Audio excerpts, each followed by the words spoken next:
ज़बूर 135, साम 135। खुदावन की हम्द करो, खुदावन के नाम की हम्द करो, ए खुदावन के बंदो उसकी हम्द करो।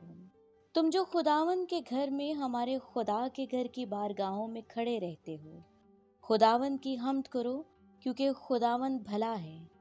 उसके नाम की मदा सराई करो कि ये दिल पसंद है, क्योंकि खुदावन ने याकूब को अपने लिए और इसराइल को अपनी खास मलकियत के लिए चुन लिया।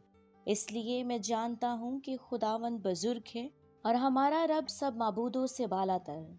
आसमान और ज़मीन में, समंदर और गहराओं में खुदावन ने जो कुछ चाहा वही किया। वो ज़मीन की इंतहा से बुखारात उड़ाता है, वो बारिश के लिए बिजलियां बनाता है।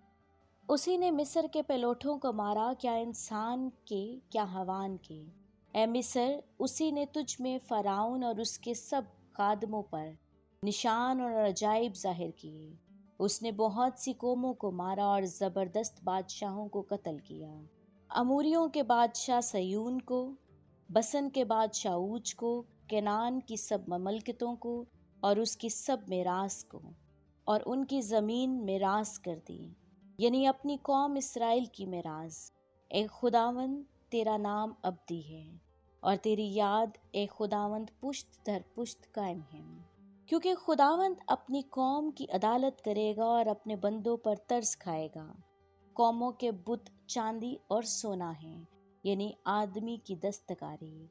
उनके मुंह हैं पर वो बोलते नहीं, आंखें हैं पर वो देखते नहीं, उनके कान हैं पर वो सुनते नहीं, उनके मुंह में सांस नहीं। उनके बनाने वाले उन्हीं के मानिद हो जाएंगे, बल्कि वो सब जो उन पर भरोसा रखते हैं। ए इस्राएल के घराने, खुदावन को मुबारक कहो। ए हारून के घराने, खुदावन को मुबारक कहो। ए लावी के घराने, खुदावन को मुबारक कहो। ए खुदावन से डरने वालों, खुदावन को मुबारक कहो। सयून में खुदावंद मुबारक हो, वो यरूशलेम में सकूनत करता है।